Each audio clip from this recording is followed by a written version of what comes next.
Hi, Conor. Thanks very much for coming on today. Thank you, James. Thank you for asking me. It's a delight to be here to explain how important this is for us and how grateful we are for the donation from St. Columns last year, especially, and again this year is just great. Thank you.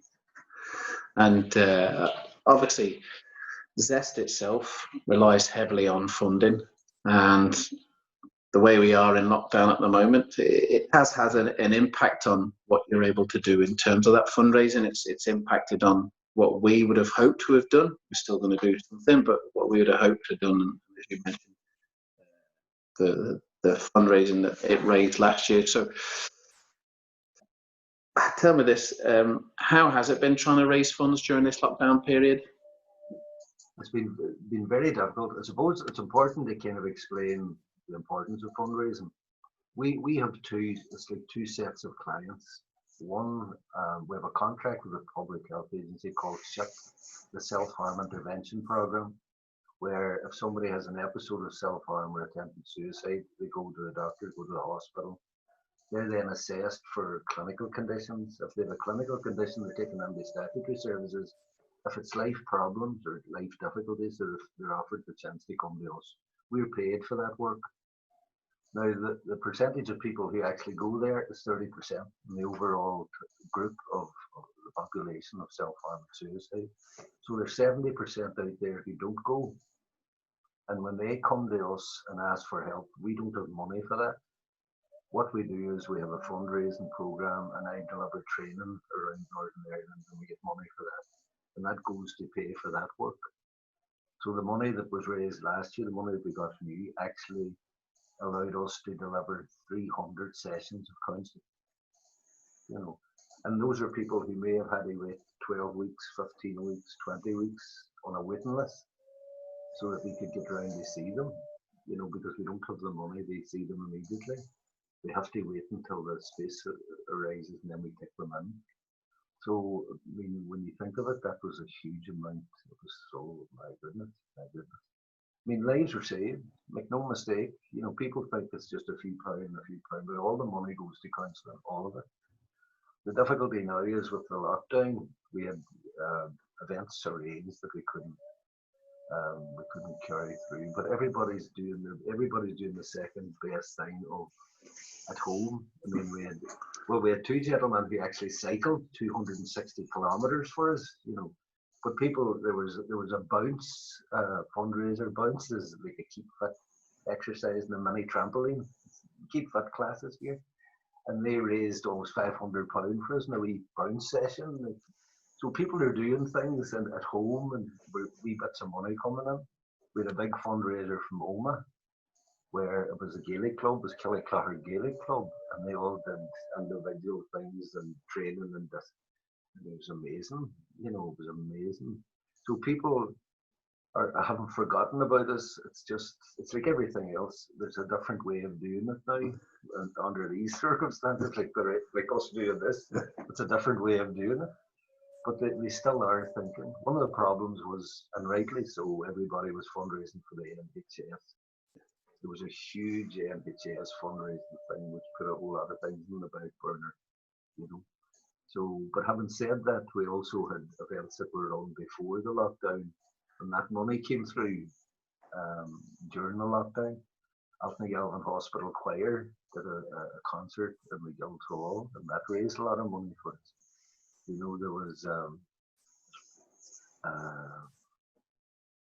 was another big one that was done.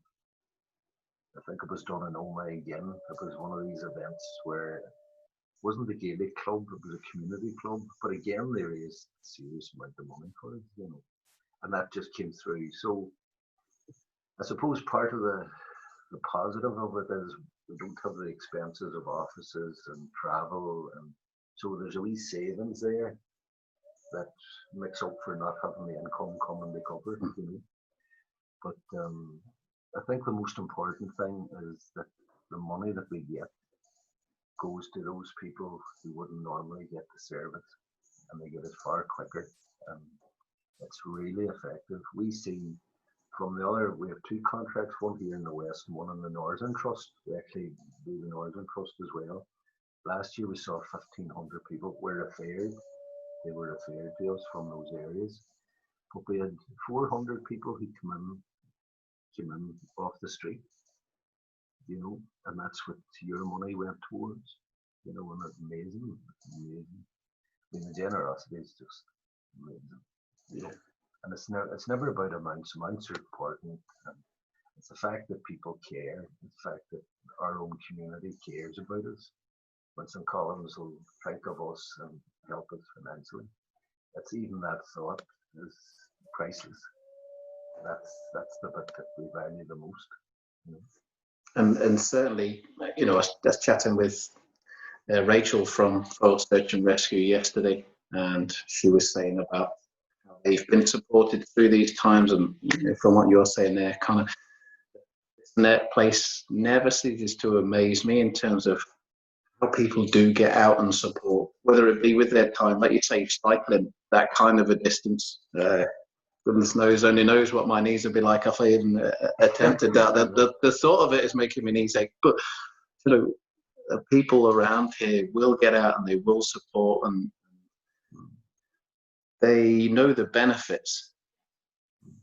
But you know, there is some things that maybe they don't know about Zest. And there's some things that go on, and obviously people know the good things that you're doing, but maybe there's some other things that you'd like to take a chance now to tell us that Zest does that maybe we didn't realise before. I think one of the big things we do that people aren't aware of is we support family members and friends.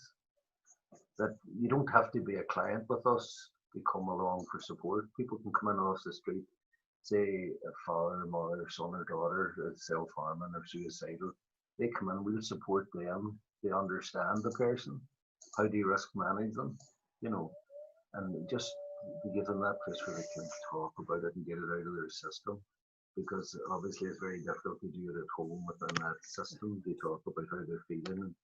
That's a huge part of the work. And it's probably one of the most important parts of the work, you know, that it's not just the person themselves comes along for help. That anybody that's supporting them comes along and they get help as well. That's really important, you know, and not many people, although we tell everybody, but we don't get very many coming forward for that, you know, and it's really a great service, and they'll be seen immediately for that one, because they could be sort of trainee counsellors. It's because it's not counselling, it's just support and listening in the ear, and that's the way it helps them too. We take trainees from the colleges, and they develop their own practice. They wouldn't see the referrals that they get from the statutory services. It's something that people don't know. It takes, in order for us to deliver the service, the ship service, the statutory services, it takes 7 years of training. They expect us to have studied for a period of 7 years before, and you can understand that it's the statutory services handing over patients. They're a voluntary group, so they want to make sure we can do what we can do. We're probably the best qualified counsellors ever anywhere, but that's okay. But so we kind of have that stream, and we also have a great volunteer. You know, people come along, they volunteer, and we teach them office. It's not just about counselling, whatever. They get all the experience of office practice and administration, all the stuff that might help them get a job, you know, when they commit a half day a week. But they also get to know how the service works, what our ethos is. You know, there's all that about it too, James. Yeah. You know, we were the very, very first self-harm and suicide counselling service in Northern Ireland. Started in 1996. I joined in 1998 as a volunteer for 6 years. A volunteer counsellor, was a trained counsellor then. Now I'm the chief executive. So it's work. But it shows you that's the growth of it.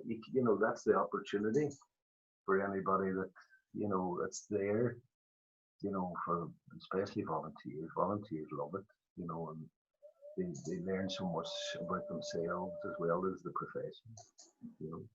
But we work on a premise of compassion.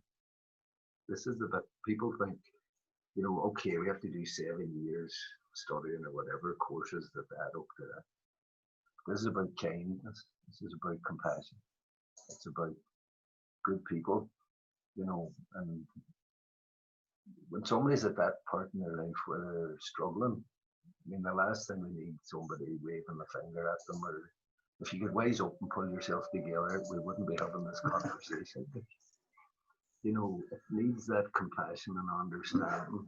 That's what they respond to as human beings, not just the council, but as human beings. That's what we respond to the best, is compassion. Come here to me, tell me what's wrong, and we'll see if we can help you. And that's very, very, very powerful. It's probably the most powerful thing I've come across. And I know all the models of therapy, and I know all the stuff of compassion. There's nothing to do. But we have to practice it with each other, and work. There's no hierarchy of people in our work. We just have different responsibilities. We're all the same, whether it's a volunteer or whether it's me. We're all the same. We're all human beings who struggle in life, and it's knowing what to do when those struggles happen. And that's the thing, it's great to be talking to some columns. The men are 3 times more likely to die of suicide because we don't express our feelings. And this is, and we're taught not to. We're told, shut up, I'll give you something to cry about. Don't you get angry. And all the feelings that are normal and natural, we're told don't do them. Don't be doing that. So we hold them and they just get bigger and bigger and bigger, and then they blow. Our medicine here is alcohol. That's how we deal with it. And that's what people don't understand. We're all trained in working with alcohol because the 2 issues come hand in glove a lot of the time. A lot of people only self-harm when they're drunk, when they've been drinking. And this is the thing, it's not just about self-harm, it's about how do we deal with our feelings. That's the root of this. The root of the work we do is how do I deal with my feelings? And most men swallow it back, pretend. You often hear somebody die by suicide, happy as Larry, loads of friends, having the ball. Well, they can't be that happy if they die by suicide. This is the problem. This is the pretending we're okay when we're not okay. And that's how it works. We pretend until we can't pretend anymore. We offer a place where people can come and be themselves. It's okay. It's most okay. And it's very successful in how it works and what happens. And we really are very successful. And that's not an attempt and fit or anything. The record is because compassion is the answer. Compassion is the answer, and it works a treat. Not just about smart. But as you say, compassion, massively important, obviously, in our jobs as well as teachers, and it will be coming down off this lockdown, and things like having this event last year, where we had the WalkRun last year, and obviously being able to gather people together and creating fond memories. This year we're not able to do that. As we said before, we're doing it in a different way, and we're creating this virtual WalkRun, and it's going to be part of our virtual sports week. And we're trying to promote the positive aspects. And then, you mentioned before in terms of obviously it helped, or you got a chance to work with 300 people because of the fundraising last year. Just to expand on it a bit further, what will it mean this year? And again, you mentioned that the amount isn't actually important here. It's the people that can be helped because of it. For the people listening, what will the fundraising, if they're teetering on the edge and thinking, how can I get involved? How can I support? What will it do this year for them to get involved with the virtual WalkRun? Well, I'll go back to what I said, it's not an exaggeration. They say that it will save a life. It's not an exaggeration to say that. When we get feedback all the time, people say, that saved my life. And it's just the way it is. And it's about, what I would say is, you never know what tomorrow brings. I went to some columns many years. I left some columns 50 years ago. I was just giving away my age. But, and I know a lot of my classmates have died by suicide. I know in my class there was 8 became alcoholic. Now, as the boys are going through now and they're thinking, what, I think it doesn't apply to me. This is about people out there. This is out there, people that are going to be helped. This is about everybody, you know, this is about nobody knows what tomorrow brings. You know, and even though everybody will do it for us, they're doing this for themselves. They do, you know, even to show that compassion for us and for the community. What I would say is, look at yourself, show yourself self-compassion. What are you doing to yourself? You know, it feels great. There is a great feeling when you raise money, when you do that kind act. There's a lovely feeling comes with being kind. But there's also that thing of, don't forget yourself. Think about this can happen, James, you know, and you know I do the talks and I can't emphasize enough. You know, you don't know what tomorrow brings. And there's a huge, I know it's very important, academia is very important. It's very important for the boys to open a career for themselves, whether it's in the workplace or whether it's university or whatever. But it's the person will actually be happy, not the job, not the qualifications, it's the person. How happy and content am I, you know? And they fundraise and think of other people and realize this problem's there. But it could be you and me in a week or a month or 6 months. You know, it happened to me many years ago, so I know. And I mean, I'm a smart man of a couple of degrees, but it happened to me. And this is the bit you don't see, you don't think. And the whole point of this is when they're fundraising and thinking about it and what it's for and who it's for and why it's there, then maybe they'll think about themselves. And it'll help them in their own mental health and their own ability to say, I have a problem, can I talk to you? You know, that's the key, you know. But make no mistake, go back to the real answer is it will save a life. At least one, if not a whole lot. You know, people who haven't been to doctors or hospitals and they're struggling, they're what's the end? You know, we'll find a treasure in the dirt for them. You know. And you know, ours isn't the only fundraiser for Zest. You know, what other ones are coming up that we could get behind and we could support? Well, as I say, there's been a few that have just ended. At this moment in time, yours is the only one I think that's in the pipeline. In fact, I think yours is the only one on the pipeline at the moment. Yeah. There's a few, now I have to say there's a few ended which were great, like they were really, really good. But a lot of times, James, is we could be sitting and somebody comes on the door and says, there's a check we've been doing. We don't know. Yeah. That happens quite often. Somebody just appears with money and said, we did a collection, we did this, so we did. You know, and that's amazing. It really is amazing. There's always somebody doing something, but as regards organised events, yours is the one that's here at the moment, you know. And I know we've just had events, but at this present time, yours is the one. Now, there could be another one tomorrow, but Yeah. We don't know what tomorrow will bring. This is the important one now, and it's not to put pressure on you, right? Amounts don't matter. Please hear me. Amounts don't matter. I mean, it's amazing how many people, just one session is all they need. Just one place to come and tell you, and I'm talking about people at 50 and 60 that come in and tell you their life story in 1 hour, and they feel so good. They feel so good they let it go out of their heads, you know.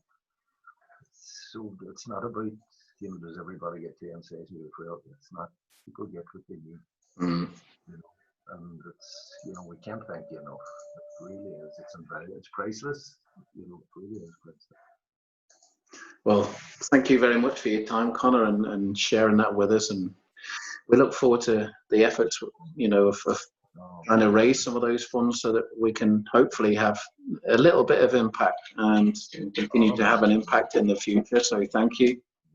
Not at all. And listen, thank you from all of us at Zest to everybody in St. Columns, you know.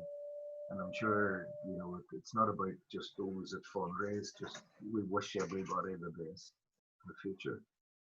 But please, if you're struggling, tell somebody, talk to us, lift the phone and ring us, and we'll get the help. You know, don't wait till it's too late. But listen, thank you very much for your, especially your effort last year. It was amazing. You know, but this year it's brilliant. Comes at the best time. There's nothing else happening. It's a column step. So synchronicity is called. Thank you. Thank you, Jim. Okay, thanks, Jim.